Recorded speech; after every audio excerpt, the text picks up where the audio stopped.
Towards a click over. Hello, everyone, and welcome to EduMatch. Thank you so much for joining us on this Memorial Day Sunday.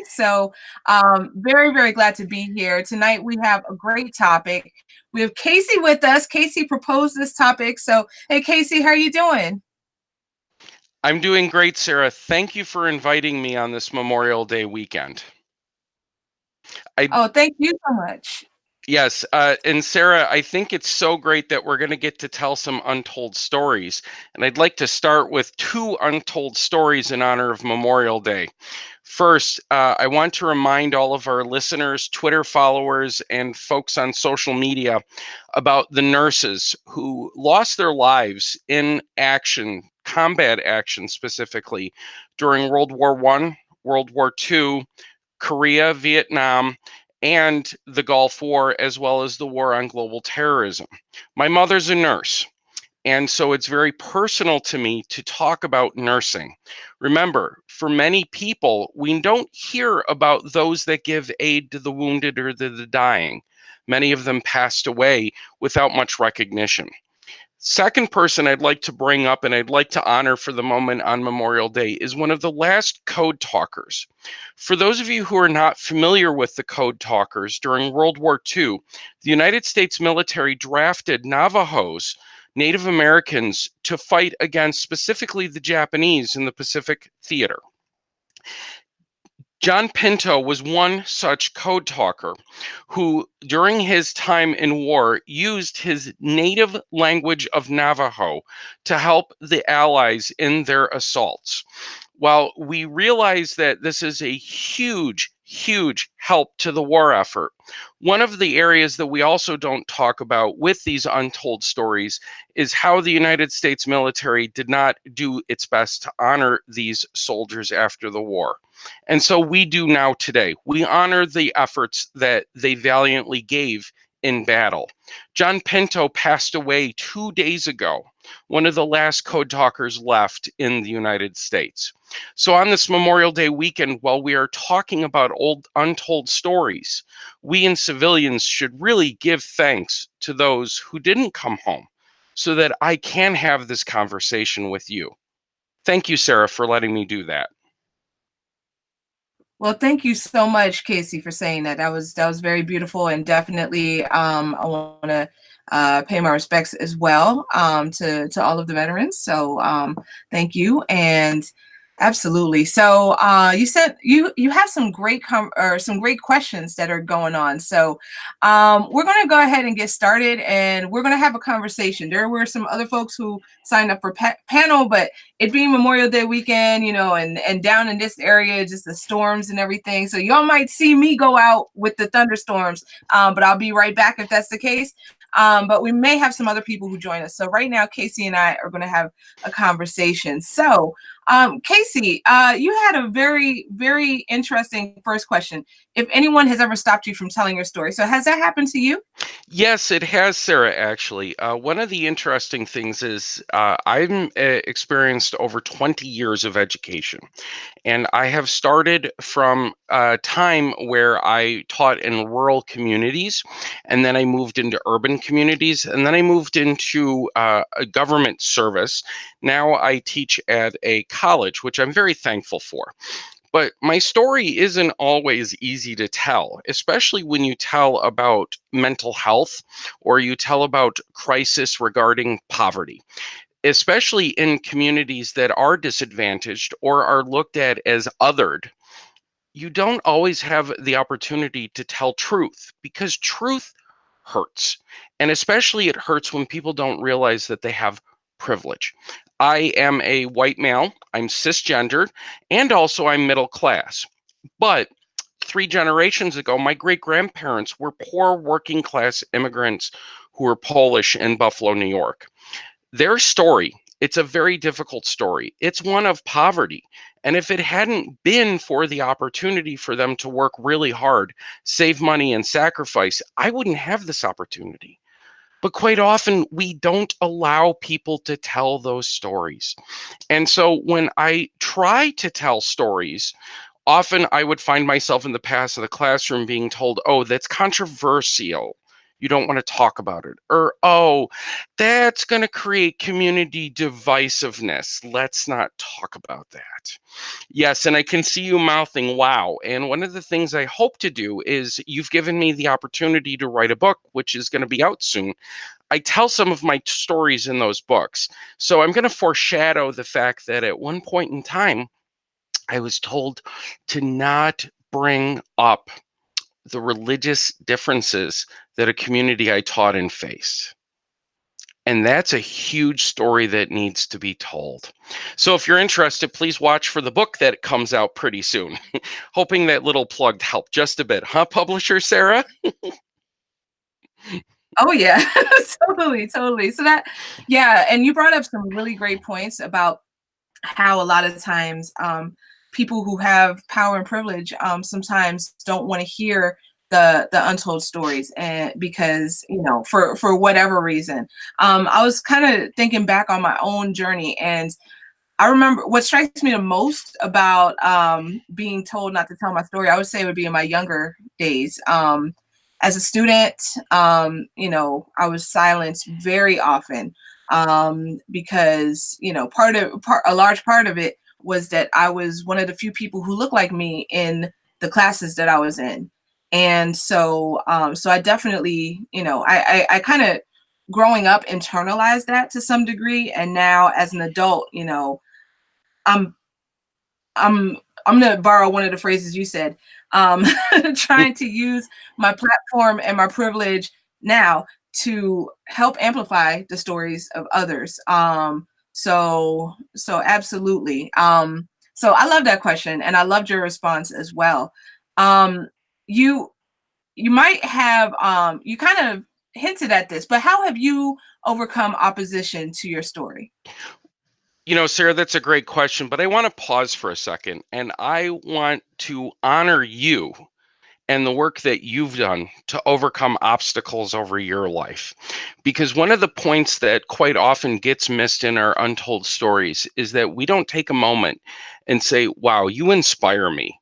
And so I want to share that with you, that you inspire me. You inspire me as an educator, you inspire me as a writer, but more importantly, you inspire me as an advocate. And so while we are taking a moment to think about these untold stories, I would also challenge everybody out there to support each other in these untold stories, but to also, more importantly, give a high five to somebody once in a while.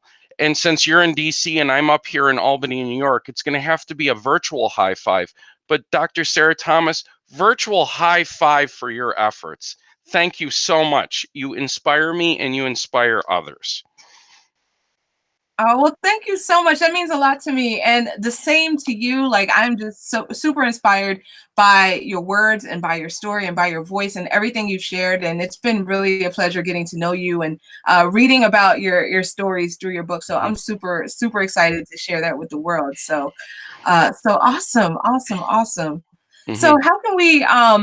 how can we overcome like any opposition to our stories? And again, great question. I think the first area is to understand that as you go forth, there is always going to be a voice. It's either going to be outside, and it could be a cacophony or a chorus telling you to stop talking or you don't belong. Or it could be one solid voice in your head. And as you go forward, you need to have what the sociologists and anthropologists and political scientists call agency. And you need to be present in the moment, and you have to own the fact that you are an expert.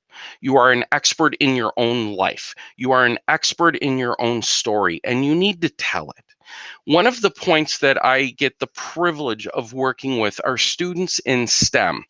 And in the science, technology, engineering, math, arts, humanities, social sciences, we'll get there too, but really in STEM, they often come from communities, they come from parts of the world, they originate in places where they have been told, you can't do this. And always, always, always to overcome, you need to be able to say, yes, you can. That's your internal voice. The second part is to find an awesome mentor who can help. Shout out to Dr. to be Nancy Hinckley from Cornell University in Binghamton. Nancy was my mentor all through my work as a rural teacher, and even still today. Nancy and I are advocates, and we help encourage each other to tell the stories, to work on advocacy, but also more importantly, to help each other with agency. We find that by interacting with each other, Nancy and I help boost each other's confidence when it's low, value the praises that each other has to offer, but more importantly, and this is really where people need to pay attention to, we serve as a reminder that in this journey, there are so many obstacles, but you have a helping hand to get over it. So that's the second way. The third way that people can overcome opposition to their stories is to find a larger supporting group of audience. EduMatch has been a great way on Twitter to find like-minded educators and advocates. Because I do a lot of work with rural education, I love my hashtag rural ed chat folks. Yay, hashtag rural ed rural ed chat folks. Woo, it's a good thing I'm a writer because but they help provide some really amazing support.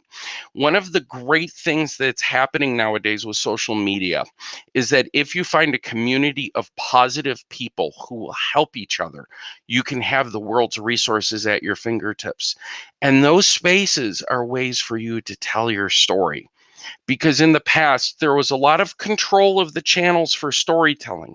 Now, with social media, you can go through and tell your own story, and also you can use your platform to advocate and to help.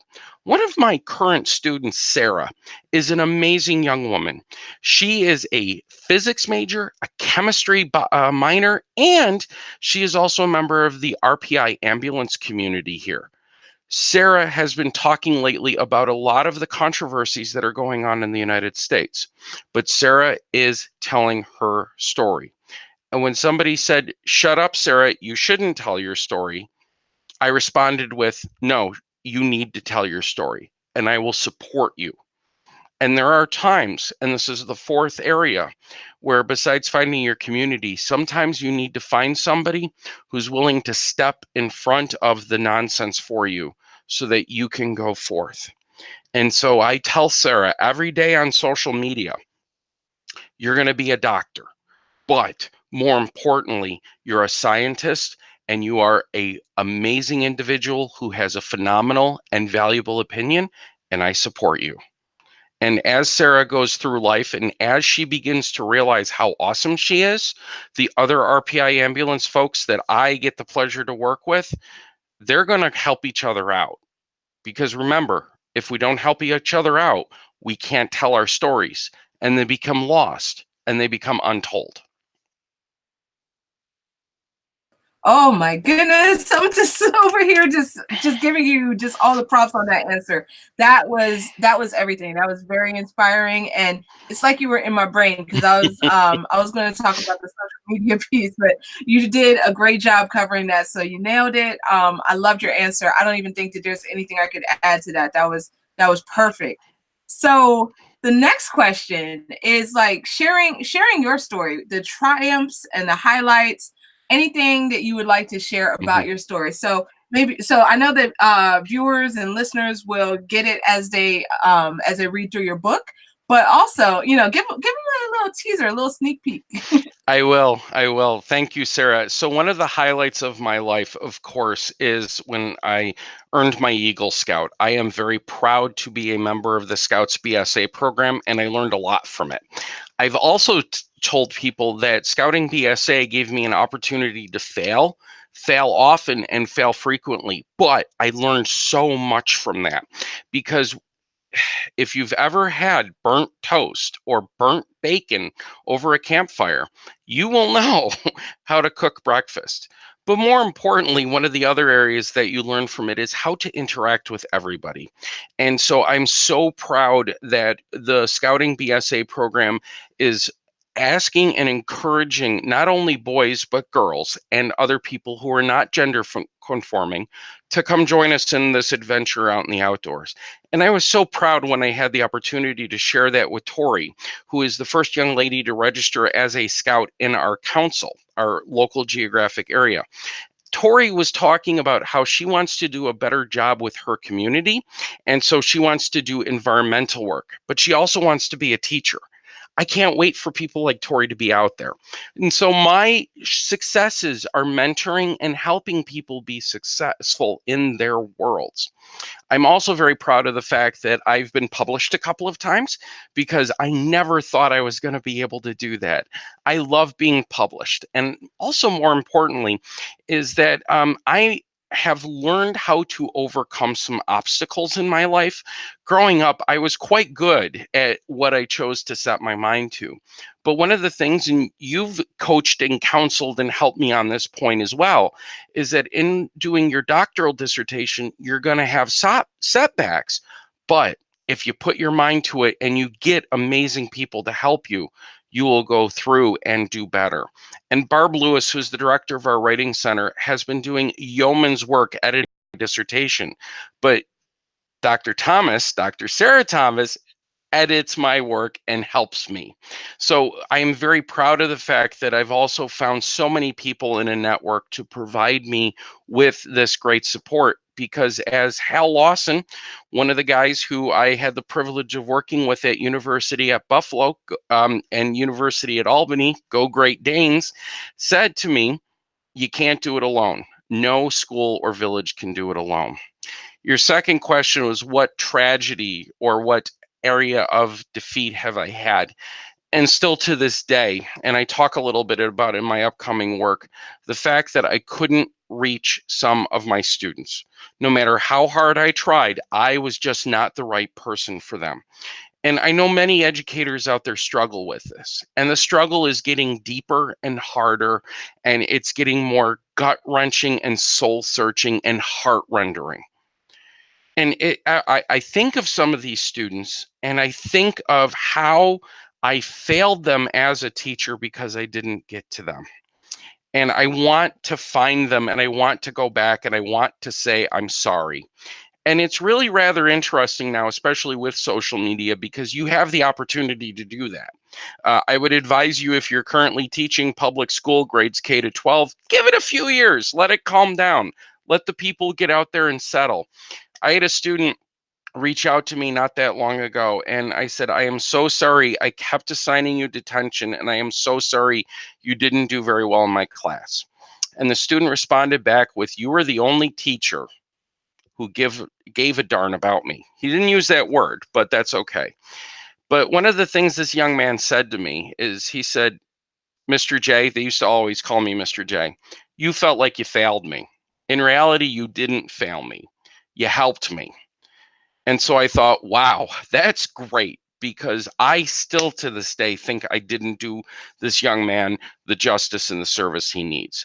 And, you know, quite often talking with a lot of people, especially if you talk to lawyers, the case that they lost, doctors, the patient they lost, nurses, the patients they lose, accountants not being able to find that one last write-off so that a young family can put enough money down to buy a home for their first-time family. These are some of the areas that hurt and haunt people all the time. In athletics, it's quite often something said by the great ones. They always remember the shot they didn't take or make. And as a Buffalo Bills fan, we've had a lot of pain. And as a Sabres fan, we was Robs. But one of the things that if you talk with all of them, they will tell you that while they hurt, and these lessons do hurt, they help you grow. And I would encourage everybody out there in this time of public angst to have empathy with each other. It is so important, especially in education and in the fields that deal with the future. We must have empathy for each other. And if you're ever interested in learning about somebody who grew up in the absolute most privileged environment but had empathy, I would challenge you to read Eleanor Roosevelt's work. Eleanor Roosevelt grew up extremely privileged, but she went to work to help the poor. And when her husband, FDR, helped her one day and saw how damaging people's lives were in poverty, it caused FDR, who grew up as a millionaire, to think we have to help others. And so while I regret I couldn't do as best as I could for a teacher, for these kids as a teacher, I continue to strive to make sure that every day I try to do my best. And if my best isn't good enough, I learn how to make it better.